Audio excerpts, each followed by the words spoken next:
Every old school game show head I know will recognize the person that I have on the screen.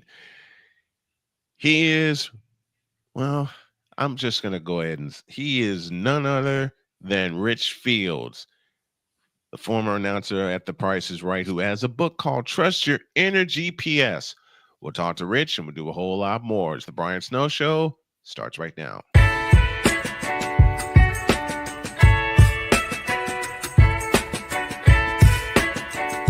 The thing is, until you can erase 3 Februaries, shut up. Bang! Quality over quantity. LeBron has beaten some of the best competition in NBA history. He's the GOAT emoji. I will not cuss. I will not cuss. I will not swear. I will not swear. Where sports is the base, life and fun are the results. This is the Brian Snow Show.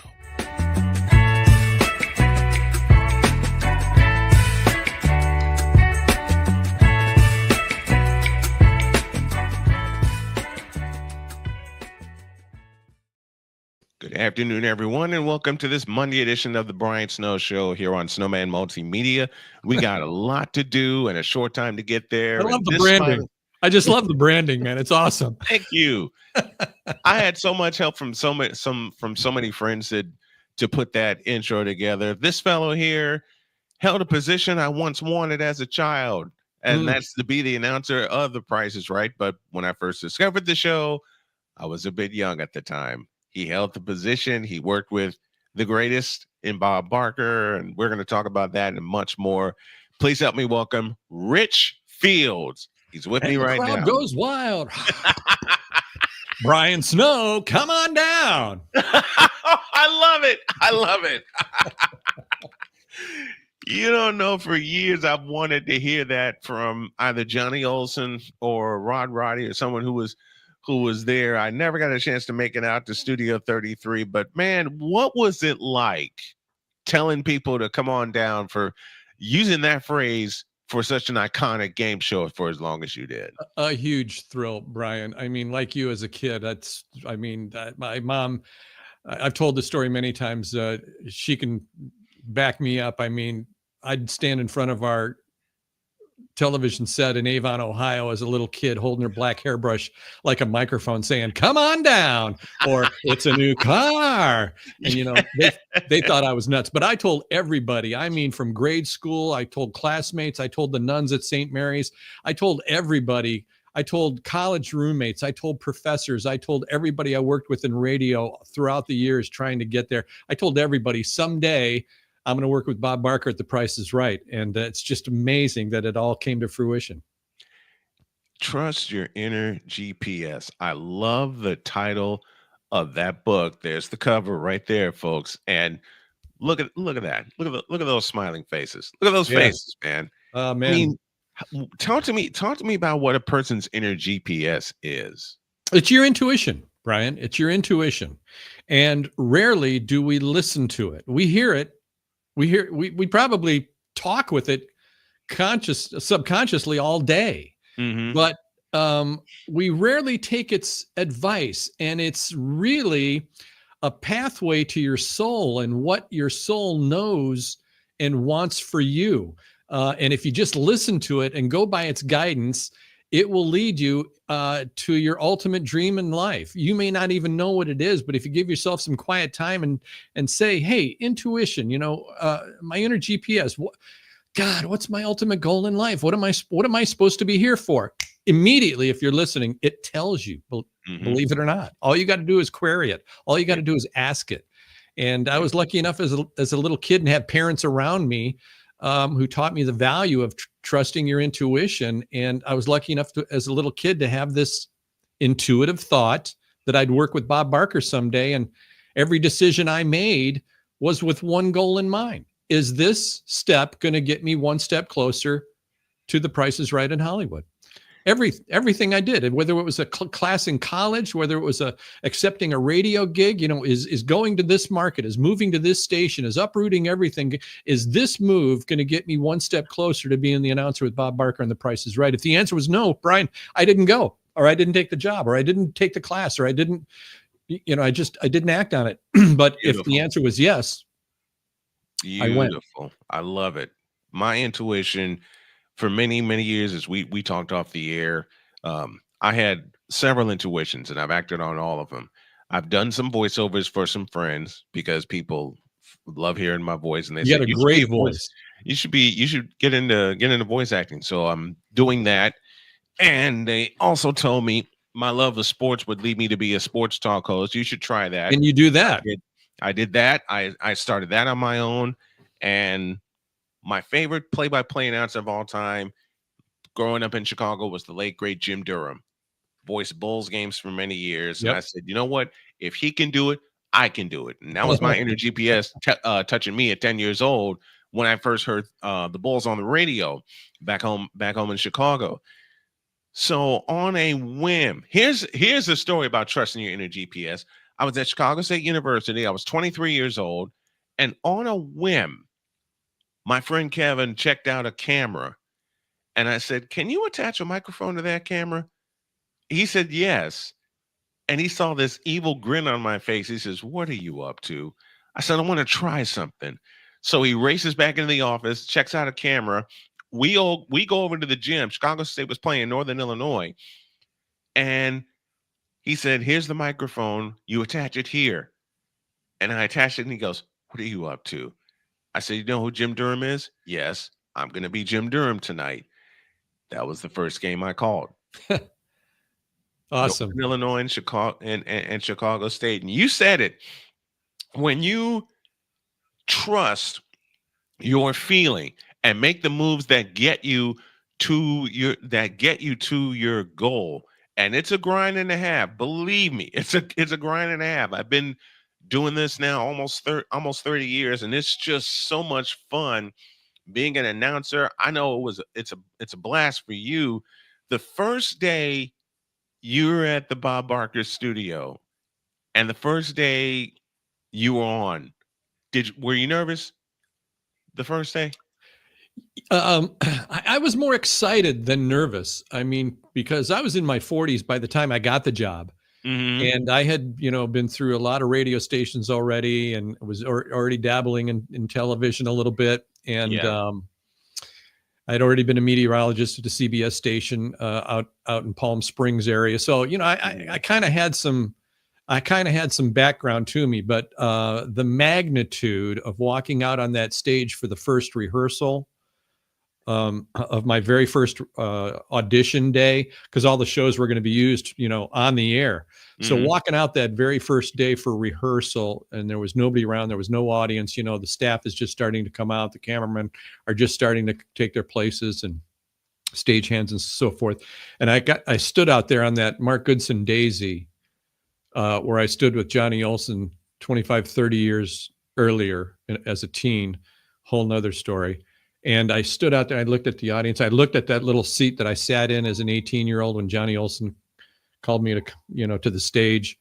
It was during his audience warm up that he happened to have me up on stage, and just remembering all of that and thinking, oh my God, I'm about to walk over to that podium and do this. It was almost overwhelming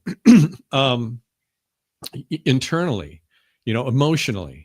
Mm-hmm. But I think the nerves didn't kick in until the actual show taping that day. And it wasn't because of that I wasn't ready or I wasn't familiar with the copy, Brian. It was more like, my God, it's going to be Bob Barker. He's going to come through those doors. I'm going to be announcing him. I'm going to be announcing that. Just Mm-hmm. the magnitude of that kind of started to get me nervous. But like with anything I've done in my life, I just kind of bowled through it. Just go forward. Just move forward. Don't sit and contemplate the nerves. I always turn it around to excitement and say to myself, I'm not nervous. I'm excited to be here, man. Mm-hmm. That's really what it is. Mm-hmm. You're trying to contain your excitement and it turns to nerves. Don't let that happen to you. Yeah. Yeah, it's oh my Lord, it's happened to me with the many stadiums that I've been in over the years. The first time I ever did it, I did a high school game at Soldier Field. back home in Chicago, and I'm the same way you are. I was walking through. We were going upstairs, getting into the press box, and I'm in Soldier Field, and I had to contain my excitement. And it is very overwhelming. It can be if you let it be. I If should you say it let that it. way. If you Right. let it be overwhelming, it will overwhelm you. Yeah. And you announce Bob Barker. He comes through the doors for the first time. What's going through your head? Oh my God, I'm actually working at The Price is Right. I may not get this job. I know there's other people auditioning. Mhm. I had 1 week of shows to do, 6 shows because we do Yep. 2 a days at The Mhm. Price is Right. And I thought, wow, if I never get this job, I can't believe that I dreamt it and it's happening now. Yes. And then I had to shake that thought because I don't like to think anything that have been intuitively negative about it. So instead of, Mhm. I shifted it from, even if I don't get this job, I just shifted immediately to, oh my God, I'm getting this job. I know there's Mhm. other people in line. I know there's other people to audition, but I'm freaking getting this job and I'm going to prove it Yes. right here, right now. Beautiful. That is beautiful. And then came the show where Bob Barker formally announces you as the announcer for The Price is Right. That It- show right there is where it's one of the first times I learned about you and what you were doing. And then he says, "Let's have a big hand for Rich Fields." the new How did Price that? is Right announcer, Yep. How did Rich Fields. and he came back from a break with that. How did that feel when he welcomed I you? didn't know that was going to happen, and I was just elated. I mean, you can probably see it on my face in the video. I was just Yeah. stoked. I couldn't believe Bob Barker, was introducing me as his new announcer in The Price is Right. It was out of body, Brian. It was Mm, out of body. I believe it. I believe it. And seeing that happen, and then you go forward and you realize I am standing at the podium where Johnny Olson, Rod Roddy, and others made famous. And I introduced Bob Barker. He's coming through the doors. And of course, when he comes through the doors, the crowd goes absolutely crazy. Berserk. Berserk. And that podium, that original podium that I used for pretty much my first year was, in fact, as you mentioned, Johnny Olson's the original Price is Right podium, Johnny's podium, Mhm. Rod's podium. They all worked at it. Johnny 15, Rod 16, 17. The numbers Mhm. I'm sure are off, but and people will correct this now in the comments down below. But I'm telling you, Yep. that thing was used for like 30 years, Oh, and yeah. before they changed it out, and I got to use it too. So before they changed out the podium and started making wholesale changes on the stage, I got to use it. And I found that podium. This story's in the book, by the way. I found that podium one morning when I drove into work. As I was walking up the back ramp, me and Mr. Barker parked out back so people in line out front wouldn't see us enter, because Right. they just go berserk. And so I'm walking up the ramp out back coming into CBS Television City, and in one of the dumpsters was the podium. And I Mm. couldn't believe it, Brian. I was like, Yeah. what the What? F? Yeah. Right. Right. And Right. so I ran in, and I tried to find people in charge. I found one prop master. He says, "Oh no, they've replaced your podium." I was like, "What?" "Oh yeah, they got a new one."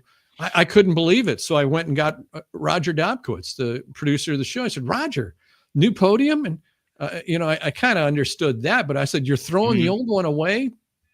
"Oh, did they throw it away?" I said, "Yeah, it's in the dumpster out and back." I said, you know, "What's up with that?" And he was like, "Well, why do you want it?" I said, "You're darn right I want it." Exactly. He goes, Yes. "Well, let's check with Mr. Barker first and make sure that's okay." I said, "Well, if it's in Mhm. the trash, what would he care?" "Well, let's just check with Bob first," because he was executive producer of the show. Yep. Well, Bob came in that morning, parked next to me. I was waiting, man. He parked next to my car. He started coming in. "Good morning, Rich." I said, "Good morning, Mr. Barker." I said, "Real quick, can I direct your attention to that dumpster right there?" He said, "Yes." I said, "That's the announcer's podium in the dumpster."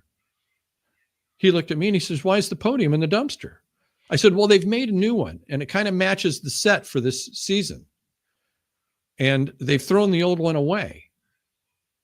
Well, they shouldn't have done that. That should go to the Smithsonian, or better yet, that should go downstairs where the queue line is. And every show, about 300 people, 2 shows a day, 600 people. He goes, all day people could stand at that podium, maybe in plexiglass with a microphone coming out of the plexiglass with some speakers saying, Joe Blow, come on down. And I thought, wow, that's a great idea. Put a plaque on it, the original podium of The Price is Right. Yeah. He goes, that's where it should be. I said, oh. He goes, what did Roger say? I said, I asked him, he said to speak with you.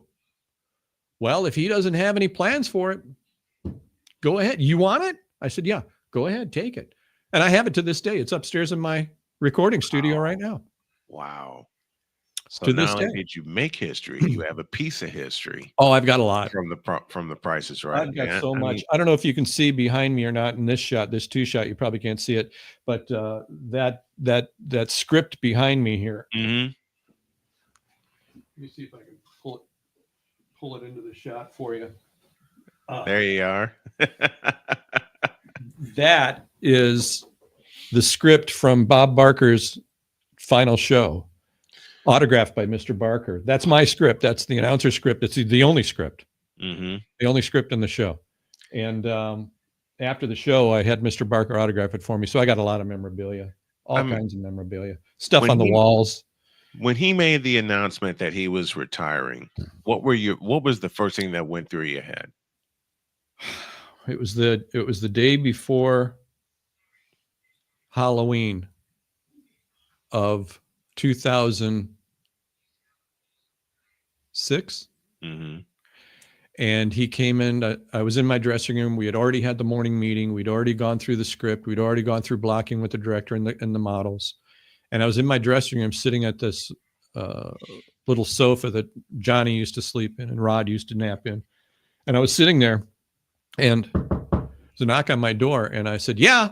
And it was Bob. He opened the door. He said, Rich, do you have a minute? I said, sure. He said, if you have to go, let me know. I said, no, Bob, I'm fine. I got about 10 minutes before rehearsal starts. And he came in and he closed the door. And when he closed the door behind him, I thought, I didn't think, uh-oh. A few times in my career, I thought, uh-oh. Mm-hmm. But this was a huh. And he said, well, I want to tell you something that only a handful of people know right now, but I wanted to tell you face to face. Bob knew I was in love with him. I mean, Bob knew of my respect and admiration for him. And he said, this morning I made the decision and I'm going to be retiring at the end of this season.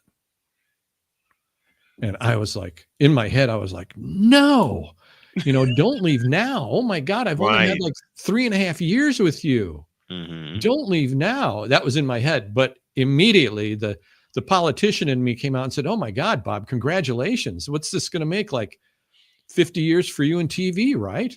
Yes, exactly. It's going to be around 50 years. And, I'm going to step away while I still can. My problems. Bob had horrific back problems, horrific knee problems, almost debilitating. In the end, they were debilitating. Yeah. Bob was confined to a wheelchair in the end.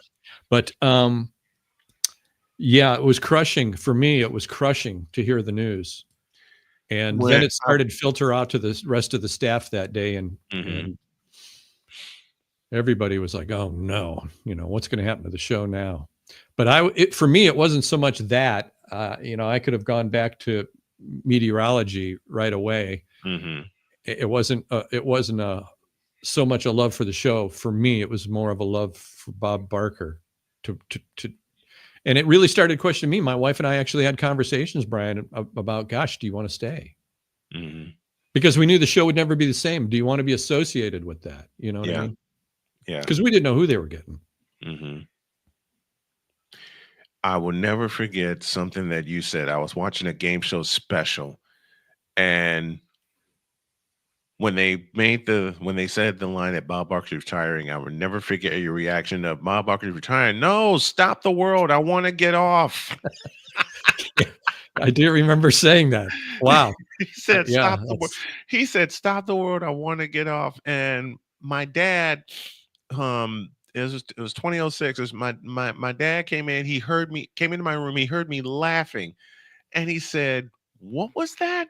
I said, yeah, one of my heroes, Bob Barker, is retiring. And then he saw you and he said, what did he say? I rewound the tape and I played it, and he said that, and he just said, I agree. And he walked out the room. Wow. Because I never thought as kids, I was so blessed to see The Price is Right as long as I have and watch it for as long as I have. And it has not been the same since Bob Barker retired. That is so very true. And just to have the camaraderie that you had with the staff there, and the fun that you had, because I know even with the warm-ups, because I learned about the warm-ups from watching Johnny Olson do it on a tape special. What were your warm-ups like? What did you borrow to put into your warm-up routine? Well, I knew because at 18, my dad took me to see the show. We broke into CBS. You've probably heard that story. We actually broke into CBS, and we got caught backstage. And to make a long story short, we got to go into the studio and watch a taping of The Price is Right that day. It was really to sequester Dad and I from being able to give any answers, because we'd seen all the prizes backstage already. That's where we snuck into it. And then that's when Johnny Olson was like wrapping up his warm up, and he said, are there any questions out there in the audience? And I raised my hand and back, and I said, yeah, Johnny, I got a question for you. How do I get your job? And the audience, they broke up, Brian, like the laugh track of All in the Family or something like that, or one of those great shows from the day. And he says, oh, kid, you think you can do my job? Come on up here. Let's see what you got. And so I ran on down from the very back row, and the crowd was applauding. I was young, and they could tell I was young, 18 years old. And he brought me up on stage. He handed me the microphone, and he said, let's hear what you got, kid. Use my name. Call me down to contestants row. So I took the microphone and I said, Johnny Olson, come on down. You're the next contestant on The Price is Right. And the crowd they exploded. They went berserk. Dude, I was hooked. I was like, in my head, I was like, oh, I got to do this the rest of my life. Yes. Whatever this is, up in front of people, this is what I got to do. And Johnny pretended like he was disturbed by it all, like I did a great job or something. He grabbed the microphone away from me. He said, give me back that microphone, kid, before Mr. Barker hears you in back. Now go sit down. And I did. But from that whole experience, watching Johnny Olson, the music that he came out to, the house lights dimmed, and Disco Inferno, dun dun dun dun dun dun dun dun, dun, dun, dun. And it was like a disco in there. Ladies and gentlemen, please welcome the announcer of The Price is Right, Johnny Olson. And he come dancing out. Johnny was a rotund guy, and he was elderly, and it was hilarious. It was just great to see him do it. I think he brought a couple people up on stage to dance with him. And do a little bump, booty bump kind of thing. And he sent them back down to their seats, and he was like, whew, I'm getting too old for this, and I could tell he was just kidding. It was all part of the shtick. And he went out with his routine. But what I learned that day was a couple of things. Number one, come out to some really good music that would bounce and people would just get up and happy with immediately, and have some fun with the audience before you get into your spiel. I had to do 15 minutes every day, Brian. I do 15 minutes of stand-up every single day for 1,585 episodes. That's a lot of stand-up. That's a lot of practice. Yeah. And so when I got the nod from Roger Dobkowitz after going through some initial stuff about sending him tapes and, to try to get the job when I was really just applying for the position. When I got the nod from Roger Dobkowitz that I was indeed going to be able to come on and audition with Bob Barker, I said to my wife, I said, you know what? They're going to want me to do a warm up. I need to sit down and write something. And my wife's really brilliant. She's helped me on a lot of stuff over the years. She's got a great mind for entertainment and so on and so forth. And as a matter of fact, she took the cover photo. She took this picture that you see on there. That's why I'm able to use it, because we own the photo. So we sat down in our home in Palm Springs and wrote a 15-minute warm-up routine that I memorized in a couple of days, because I was on my way to shoot The Price is Right the next Monday. And that warm-up, Brian, it stayed pretty much intact as it was for my entire duration at The Price is Right. Wow. Elements of it would change in and out depending on world events, the types of audiences that came in or where they came from, things like that. Elements of it would change, but the basic construct of it, God, remained the same the whole time because it was good. And even when Drew Carey got there, I think it was like his second or third day. It was soon. It wasn't his first day. I won't go that far. It was like his second day, and it was after a show, and we had to stick around for a photograph for some reason, promo photo. And he said to me, he said, "Hey man, I heard your warm up today." I said, "Yeah." He goes, "You're pretty funny. Have you ever done stand up?" And this is from Drew Carey. Yes. You know, the improv king. Mm-hmm. And I was just so taken aback by that. I was just like, because, you know, it was just something I had to do every day. Mm-hmm. I forgot that now I'm performing, you know, because Bob would stand backstage or he'd come out of his dressing room and hear the final few minutes or so of me. You know, he knew what I did every day and apparently liked it, or it wouldn't have been happening. And then so now to hear from the brand new host, you know, you're pretty funny. You know, have you done stand? Do you do comedy shows? I mean, I was like, oh my gosh, I was like, no, really. And in the end, I mean, after 2 years with Drew, I can't remember when it started. It wasn't his first year there, but maybe second and third year that I was working with him. He was taking me to Vegas with him to do the improv show at the MGM. Nice. Yeah. So, you know, I took a lot from Johnny out of that. And by the way, also, Brian, they brought me in a taping day early so that I could see the guy that was auditioning before me and him do his thing. And he was a guy that had filled in occasionally for Rod as well. Yeah. And I mean, I took a few things away, what not to do from that particular shadow day. I mean, the guy didn't know I was there or, you know, who I was or anything. I was standing off into the wings watching, you know, all the pre-show and stuff like that. But this particular guy, he got so excited. I mean, I could tell he was excited to be there. He got so excited that by the time it came time to get to the podium and do the show, he was so out of breath and so nervous and so worked up. There were just too many mistakes. I mean, I mean, you can come back after the show and fix mistakes and do pickups, but there were just so many. That cost time and money, as you all know. You know, an editor, an editing bay, a producer, you know, it costs all extra time, money, and they were looking to cut costs after Bob. They weren't looking to add costs. But I mean, I learned a lot of stuff. I learned what to do from watching Johnny. I learned what not to do from watching others. And hey, I made mistakes. Don't get me wrong. And you know, some warm-up days weren't as good as others. And to me, that always depended on the audience, whether or not, you know, they were alive that day. Sometimes an audience will come in and they'll just be dead as doornails. And no matter what you say, no matter how many shows, 1,000 shows you've said that same line before, and people bust up. They can't get crickets. Right. And you're like thrown. That would throw me. You asked about getting nervous. I'd get nervous sometimes like that. And I knew, these people aren't with me. And I've got another 14 minutes to go. This is going to be very hard today. So that would throw me.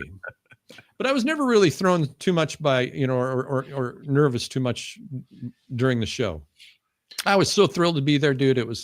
I was soaking it all in. I love it. I love it. When I was the backup play-by-play announcer for Loyola University women's basketball, the guy that was doing it then, Tom Westenfeld, called me and he said, "I got a present for you." Okay. You want to sit in for me doing Loyola games? What? Are you kidding? Wow. He says, no, there's about 6 or 7 games. This is 2011. There's about 6 or 7 games where I won't be able to make it and I could use you. You're on. Let me know when. He sent me the schedule and I went and did the first game. And there was a young lady playing there by the name of Simone Law. And when I do play-by-play, I sometimes turn into Chris Berman, and the nicknames just fly out. So when she got a rebound and scored a basket, I said, "The long arm of the law." Her mother listened to the replay, and loved it. So the next time I went back to Loyola, her mom came up to me and says, "You have to use the nickname again."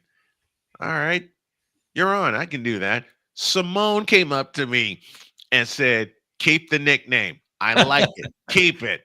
Cool. But the best nickname I came up with, I was at Marquette Catholic in 2015 in Michigan City, Indiana. And the athletic director gave me the okay to cover girls basketball. He says, "We're going to have a pretty good girls team. Can you do both teams?" Well, yeah, except when there's a conflict, I'll figure out how to work the conflict out. So I did the first game and I'm recapping the lineup. And there was a young lady by the name of Morgan Crook there. And I kept reading the name and I said, "I already know the nickname. I already know the nickname I'm going to use." So I'm recapping the lineup. The parents are in front of me, and all of a sudden I just spit out, and rounding out the starting lineup is Morgan, "I am not a crook." Everybody in front of me That's funny, died dude. laughing. That's funny. That's funny. And Younger folks won't get that, but they got lit. The parents were cracking up laughing. Morgan heard the name on a replay, and she says, "Keep it." I'm like, nice. What? She says, "Keep the nickname." Isn't it It's part of our validating? crew now. Isn't it validating to your work, your comedic sense, your professionalism? I mean, it's when you hear from somebody that you know it matters from. Yeah, You know, it really does. It's satisfying. It is.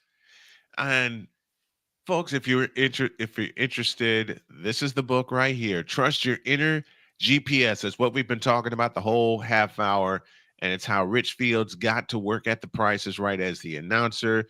This is the QR code that you need to scan. nice. I'll put it up again before we get out of here. This is the QR code that you need to scan to pick up the book. Trust Your Inner GPS is what we've been talking about the whole time, and how we got to where we are. And a lot of folks have been saying it's helped them get to where they are. And as a kid growing up, I loved game shows. I would come up with props. What was your favorite? It's a tie. Price is Right and Match Game. Match Game. Love Match Game. Gene Rayburn. Got to meet him. Those are the two because, well, simply put, because of the microphones they held. Yeah. And I saw how they would do their thing, and I started doing impressions of them. And before we came on the air, we talked about doing impressions, and we both agreed that the greatest voice actor is Mel Blanc. Mel Blanc by far. When he did the Looney Tunes. And I told you the story about how I freaked out my mother by saying, "What's up, Doc?" And my wife Jody never heard the voices come out. So I'm in the shower one day and I'm getting ready to take her to work, and I didn't realize that I had turned into Mel Blanc, and all the voices came out. I step out and I'm getting dressed. I step out and I hear her on the floor laughing, and I said, "What?" She says, "Do the voices again," and I did the voices again. Nice. That was my personal validation. Like, I'm not nuts. I love what I love as a voice. I love what I do as a voice artist, as a play-by-play announcer, as a sports talk, as a talk host. I absolutely love what I do. That is part of your inner GPS, isn't it? Loving what you do and trusting what you do. Exactly.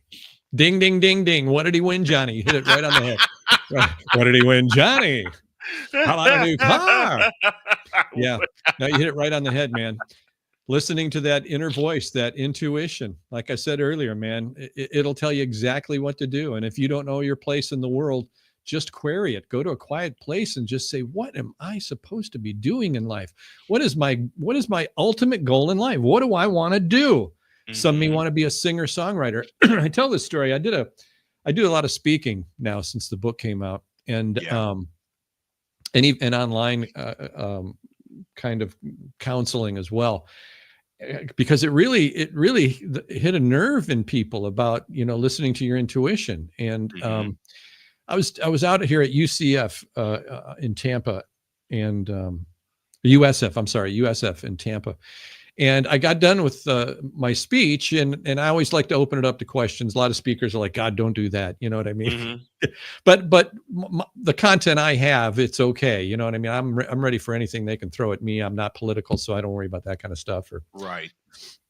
And a girl said, okay, so, you talk about that I should be working on my goal now. I should be, but I'm in school, I'm in class. I said, well, what'd you do today though, to get you one step closer to your ultimate goal in life? She said, what can I do?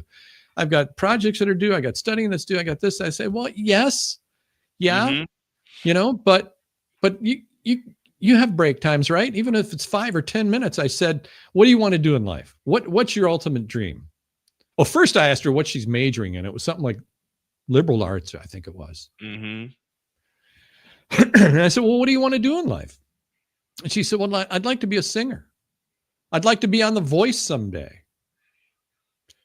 I said, well, number one, why are you in liberal arts and why aren't you a music major? Right. I said, number two, I said, what did you do today to get you one step closer to getting on The Voice? And that's when she said, well, I'm in class all day. I've got this, I've got that. I said, but you got to do one thing every day that's going to get you one. This is from Tony Robbins. Mm-hmm. You got to do one thing every day that's going to get you one step closer to your ultimate goal in life. Send out one email, send out one MP3, contact one agent in Hollywood about representation. How many record companies did you call today? Did you write any lyrics today? Did you call any local radio stations that play new up and coming artists after midnight? I rattled off about 10 things she could have done that one day. That one. Yep.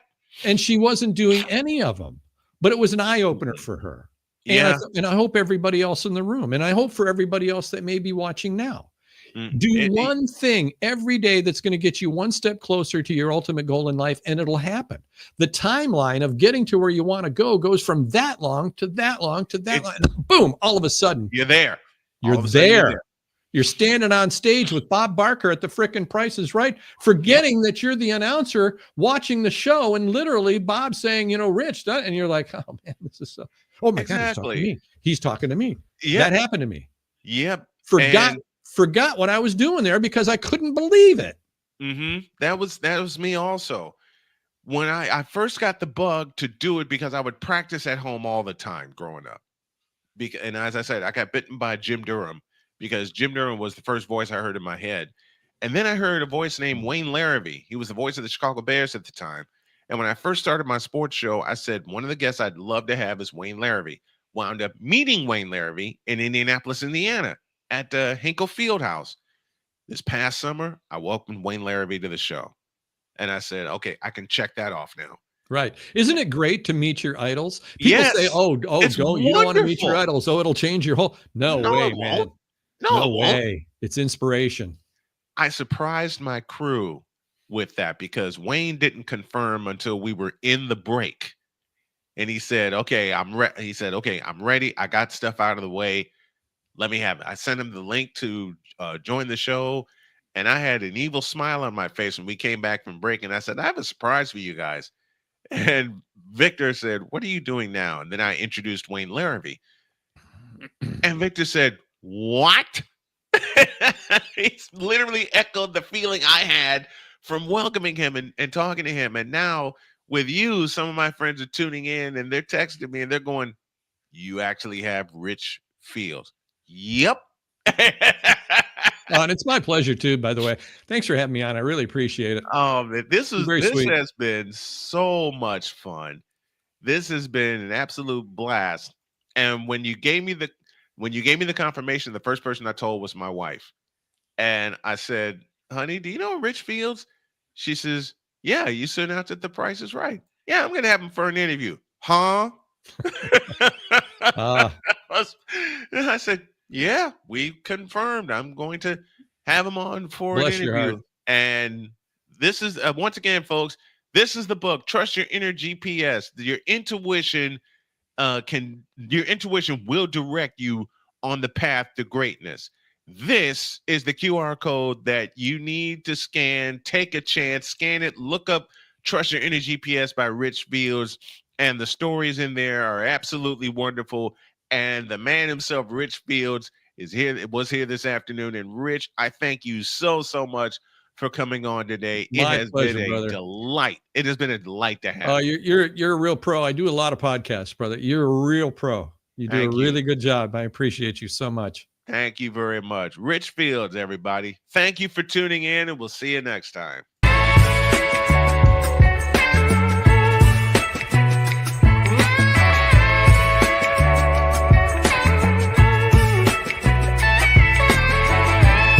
Thank you for tuning into The Brian Snow Show, where sports is the base, life and fun are the results.